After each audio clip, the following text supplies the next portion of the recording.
في الأردن، نعيش في الأردن في شمال الأردن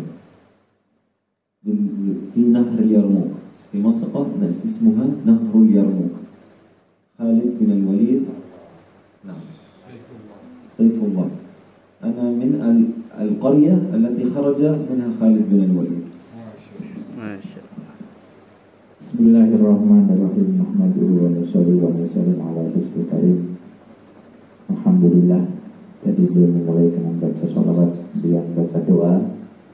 Semoga Allah SWT mengampuni kita semuanya, melonggarkan dada kita, mengampuni ilmu kita. Yang pertama, kata beliau, saya mau memperkenalkan diri. Kata beliau, nama saya Muhammad bin Aisyah, dari keluarga atau bahasa kita marga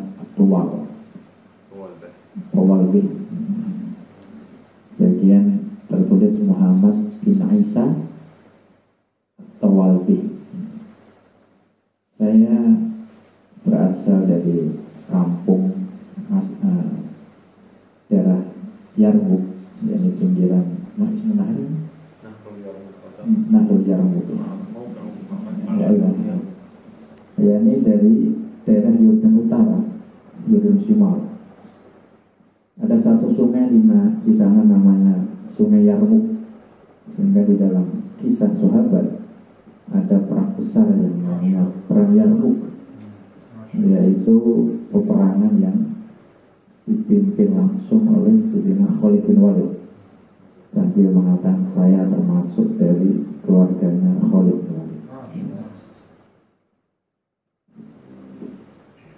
في هذه القرية يعني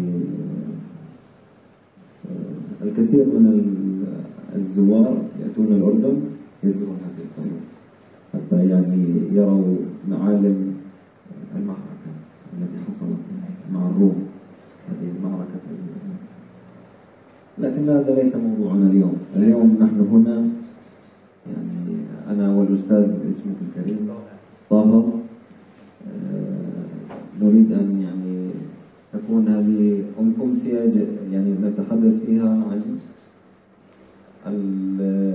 الفائدة من الأعمال بالنيات، وإن شاء الله أن ينزل الله سكينته عليك حتى يعني أبلغ معنى هذا الحديث الشريف الذي هو في أول صحيح البخاري، إنما الأعمال بالنيات. وهو حديث بسيط ولكن في محتواه، في معناه الإسلام كله. في داخل هذا الحديث، في معنى هذا الحديث الإسلام كله. أسأل الله أن يقدرني أن يعني أشرح هذا الحديث وغيرها إن شاء الله في مجلسنا اليوم. Daerah Yarmuk ini termasuk daerah yang sering didatangi oleh orang-orang yang datang sebagai turis dari daerah luar Yordan. Mereka ingin mengetahui bagaimana terjadinya peperangan Yarmuk, yaitu tentara Islam melawan orang-orang Rom. Tertulis dalam kitab bahwa waktu itu tentara Islam jumlahnya 30.000 orang, tetapi tentara Rom ini jumlahnya 600.000 orang. 30.000 musuh 600.000. Alhamdulillah tentara Islam menang. Tapi pembahasan kita hari ini bukanlah masalah hebatnya daerah Yordan yang namanya Yarmuk, tetapi kita membahas bagaimana pentingnya agama. Di dalam agama ini yang paling penting adalah niat, sehingga tertulis di dalam kitab Bukhari hadis yang pertama, hadis riwayat Sayyidina Umar radhiyallahu anhu, Umar bin Khattab, langsung dari baginda Rasulullah yang mengatakan innamal a'malu binniyat, bahwa sahnya amal atau nilainya amal, harganya amal seseorang di dalam agama ini tergantung dengan niatnya masing-masing. Setinggi mana amalnya, seikhlas apa amalnya, maka setinggi dan sebesar itu pula pahala yang akan dia dapatkan dari Allah Subhanahu wa Ta'ala. Dan mungkin nanti suatu saat kita bisa bertemu lagi dan akan dijabarkan dalam penjelasan yang lebih panjang lagi. هذا الحديث الشريف يعني أخذ مني وقت كثير لأفهم، ولكن الحمد لله بفضل الله يعني ينعم على عباده من الفضل الكثير. يعطينا ونحن يعني نخطئ، يعطينا ونحن مخطئين، يعطينا ونحن يعني في أفضل أحوالنا، ويعطينا حتى في أسوأ أحوالنا، والله المعطي سبحان الله.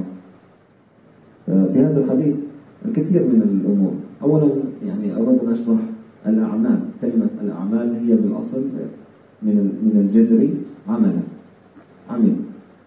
وعمل قد تعني يعني الكثير. قد تعني أنك تقوم بشيء ما، أي شيء ما عمل، أو تقوم بعمل عبادة. قد تكون عبادة، قد تكون غير عبادة. وهذا هو جمال الإسلام، أن كل شيء يكون عبادة. حتى في عملك، في أي عمل تقوم فيه، في حلاقة لحيتك، في إرضاع الأم لابنها، وفي غير ذلك، حتى في تقطيع يعني الخيار، التيمون، كانوا بحسنين التيمون، حتى في كل شيء أنت تقوم بعمل ما. تستيقظ من النوم، تذهب إلى المرحاض، الحمام، حاشاك الله، يعني تقوم بأي عمل معين، ولكن نيتك في الداخل. النية تكون من القلب. النية، مفهوم النية نأتي له بعد، مفهوم النية يكون من القلب، لكن العمل الذي نقوم به كل شيء عبادة. هذه من جمال التعاليم الإسلامية التي يعني حفزتني أكثر إلى أن أكون يعني متابعا كل عمل أقوم به خلال اليوم. كل عمل، حتى الجلوس على اللابتوب أو على أقول في نيتي أنني سوف أنظر إلى هذا الشيء لله تعالى. أريد أن أقوم لله تعالى، أريد أن أجلس لله تعالى، هكذا. في بداية الأمر تكون غريبة، ولكن مع الاعتياد تبدأ تكون عادة في داخلك. كلما فعلت شيئا نيتك الداخلية تكون خالصة لله تعالى.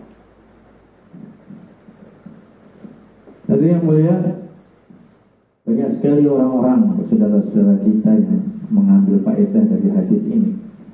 Allah Subhanahu wa Ta'ala memberikan hal-hal yang banyak anugerah kepada kita, tetapi kadang-kadang kita terlewatkan. Allah Subhanahu wa Ta'ala memberikan nikmat yang banyak, kadang-kadang kita salah. Allah senantiasa memberikan nikmat kepada kita yang banyak, tapi kadang-kadang kita keliru. Itulah.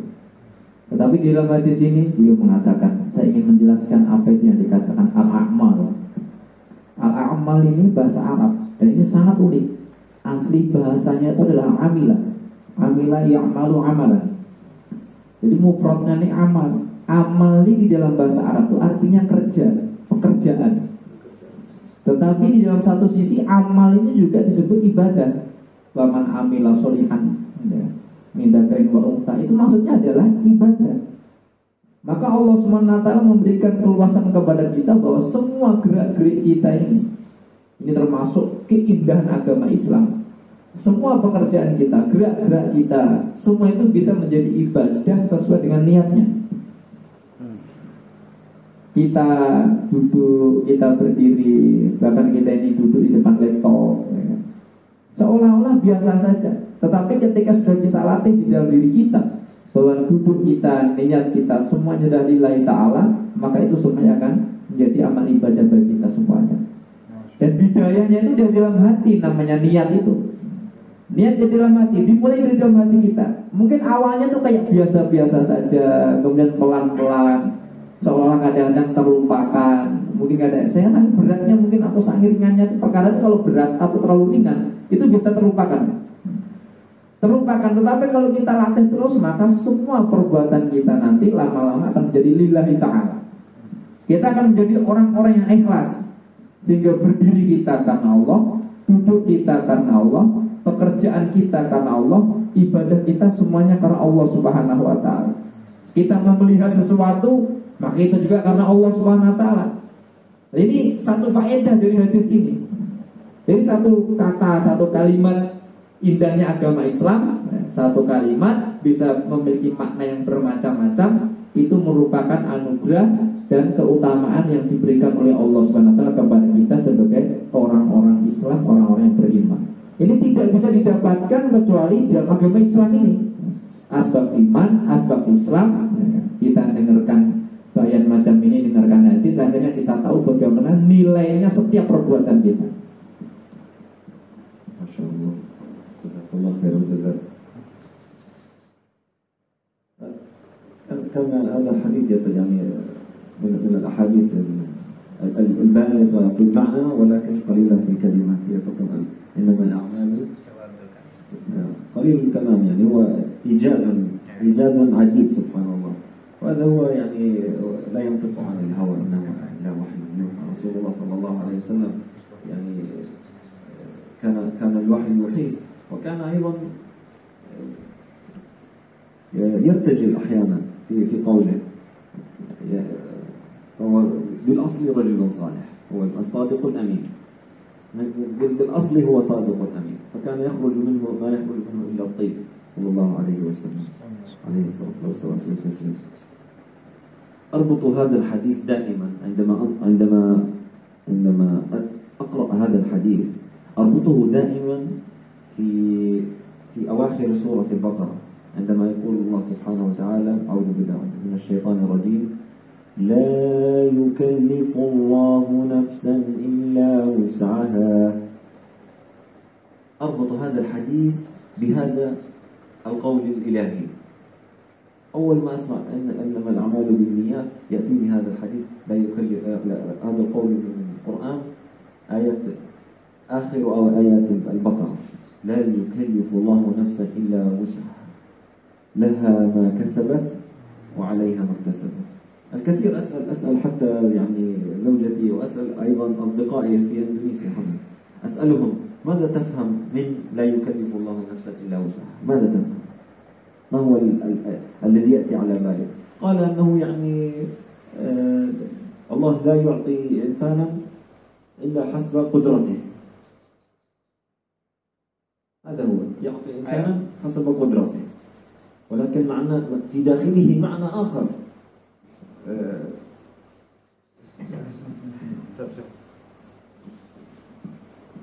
Inilah kehebatan baginda Rasulullah SAW di dalam hadis innamal a'malu binniyat.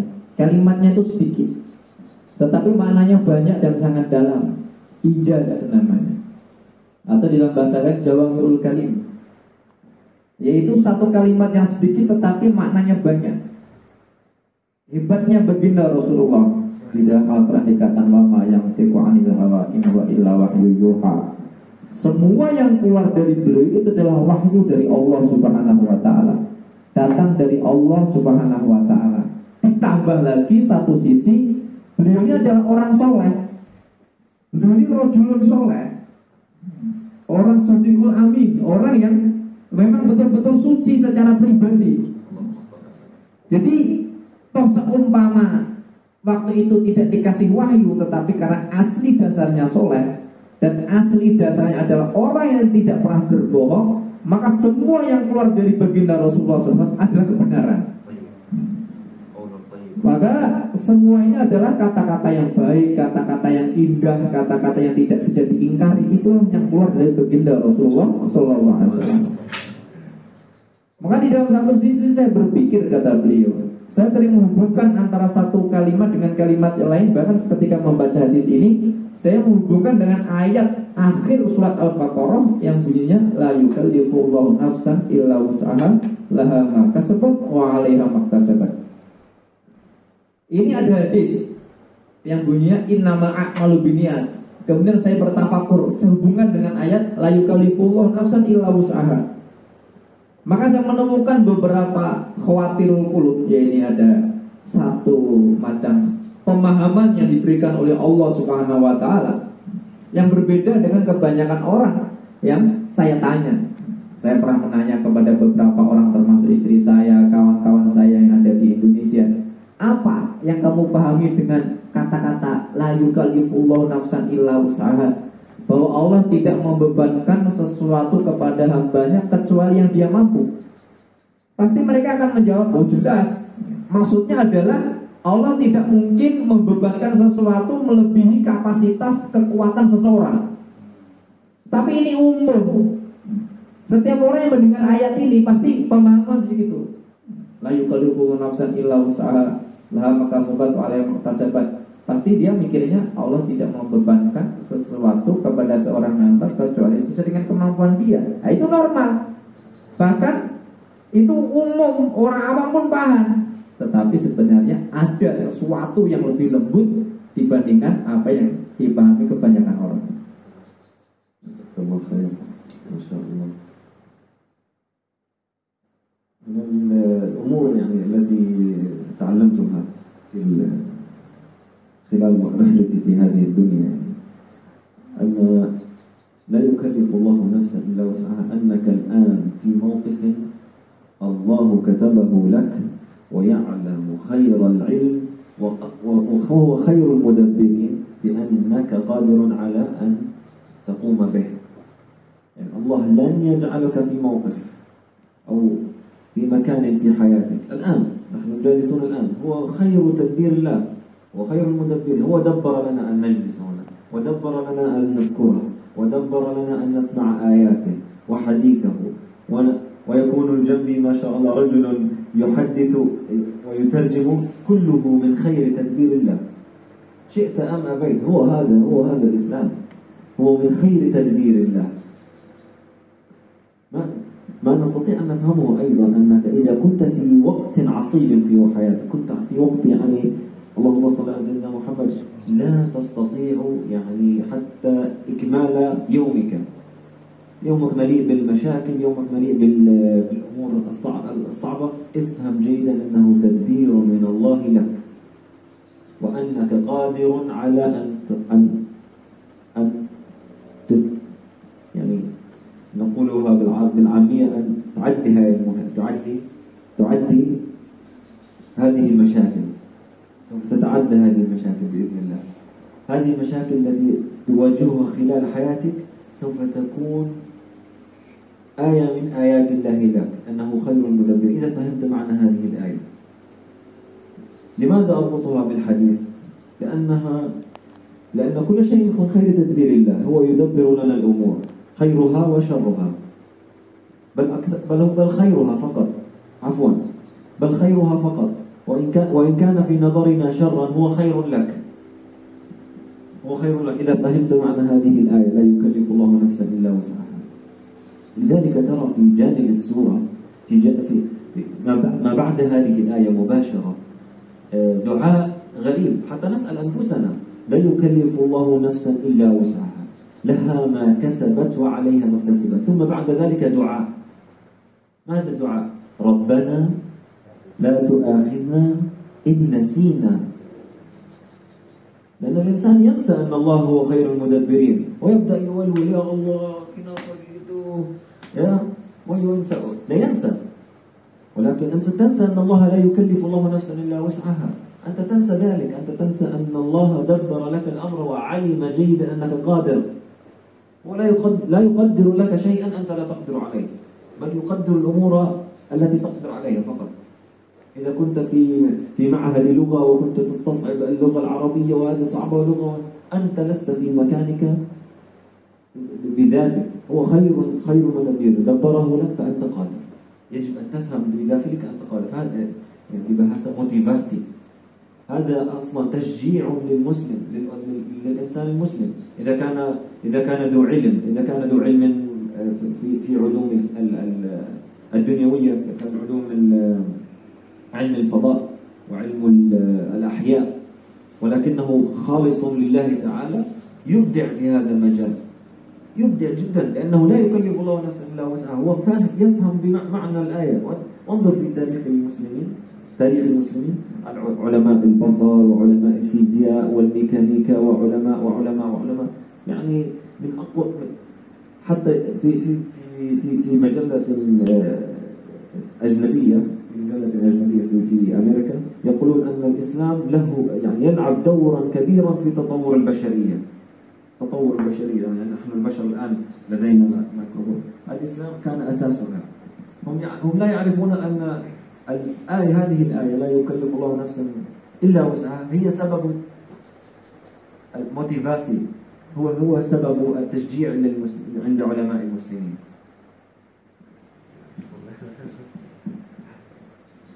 Hadirin yang mulia, jadi maksud di dalam ayat ini adalah, kalau bahasa kita adalah iman dan yakin. Bahasa iman yakin menisbatkan sesuatu kepada semuanya kepada Allah Subhanahu wa taala. Bahwa Allah Subhanahu wa taala yang paling sempurna ilmunya. Allah Subhanahu wa taala yang paling sempurna, yang paling bagus pengaturan di dalam kehidupan manusia dan alam semesta ini. Kita harus meyakini bahwa semua datang dari Allah Subhanahu wa taala. Yaitu la yukallifullahu nafsan illa wus'aha. Salah satu pemahaman yang beliau sampaikan adalah, ini bukan tafsir tapi pemahaman.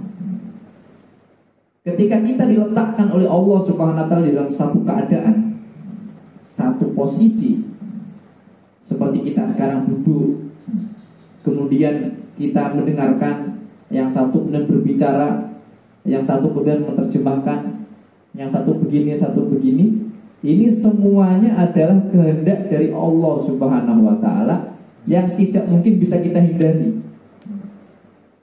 Sehingga kita memiliki pemahaman ini bahwa semua segala sesuatu datang dari Allah Subhanahu wa taala. Bisa saja di dalam satu posisi kita hidup, kemudian kita bekerja, kita beramal, tetapi kita tidak mampu menyempurnakan kerja kita, tidak mampu menyempurnakan amal kita. Sehingga kita mengeluh di dalam kehidupan kita. Kenapa ini? Kenapa kok jadi begini? Kenapa ini gak beres? Kenapa ini gak lancar? Kenapa ini gak apa? Nah, ini namanya orang tidak memahami bahwa itu semua datang dari Allah Subhanahu wa taala. Kalau orang itu tahu, dikasih pemahaman oleh Allah, memiliki ilmu, dikasih kekuatan dan pemahaman, la yukallifullahu nafsan illa wus'aha, bahwa semua takdir yang diberikan kepada kita ini adalah takdir terbaik. Kita memahami bahwa semua segala sesuatu datang dari Allah Subhanahu wa taala. Baiknya dan buruknya, tetapi buruknya itu menurut kita itu buruk, tetapi sebenarnya baik bagi kita. Allah menciptakan baik dan buruk. Perasaan kita kalau baik itu ya baik, kalau buruk itu nanti bahaya. Tidak. Buruk itu pun sebenarnya adalah kebaikan yang diciptakan oleh Allah, itu untuk kebaikan kita. Nah, ayat ini menjadi motivasi para ulama-ulama di dalam kehidupan kita ini, sehingga terciptalah macam-macam ilmu modern. Ada ilmu agama, ada ilmu modern. Ini semuanya, kata beliau, mungkin ada satu pemahaman yang Allah berikan kepada para ulama sehingga tergugah hatinya karena motivasi satu ayat ini, sehingga mereka mengelola kehidupan ini dengan baik. Sehingga di dalam satu pembahasan, kemudian di dalam majalah-majalah ada itu pembahasan. Di dalam majalah Amerika sana ada satu pembahasan bahwa semua teknologi yang ada pada hari ini, semua ilmu yang ada pada hari ini, apapun jenisnya, mau ilmu matematika, mau ilmu biologi, apa semuanya, astronomi, ilmu sampai modern, sampai ilmu kedokteran, sampai ilmu operasi, itu semuanya mereka mufakat bahwa semua ini ulama-ulama Islam lah yang meletakkan semua dasar-dasar ilmu kehidupan kemaslahatan manusia. Kemudian apa yang dulu menggugah hatinya para ulama-ulama mutaqaddimin sehingga bisa mencetuskan ilmu-ilmu ini? Algoritma, kemudian Avicenna, Ibnu Sina, macam-macam itu bisa menciptakan ilmu kedokteran, ilmu matematika, kemudian ada ilmu fisika, ada ilmu warismi, ada ilmu macam-macam itu, ya kan? Itu sebenarnya adalah satu rasa yang diberikan oleh Allah Subhanahu wa taala bahwa hidup mereka itu bermanfaat bagi orang lain. Bahwa apa waktu, ilmu, kekuatan, roh, jasad semua yang diberikan oleh Allah Subhanahu wa taala itu diberikan oleh Allah, itu harus dimanfaatkan, ya, harus memberikan manfaat kepada orang banyak. Kalau orang tidak menggunakan itu namanya menyia-nyiakan kehidupan dia, menyia-nyiakan ilmunya, menyia-nyiakan kesempatan yang diberikan oleh Allah, maka dia keluar dari garis la yukallifullahu nafsan illa wus'aha. Diberi itu maksudnya adalah biar digunakan, gitu. Kalau diberi kok tidak digunakan, itu namanya menyia-nyiakan. Wallahu a'lam.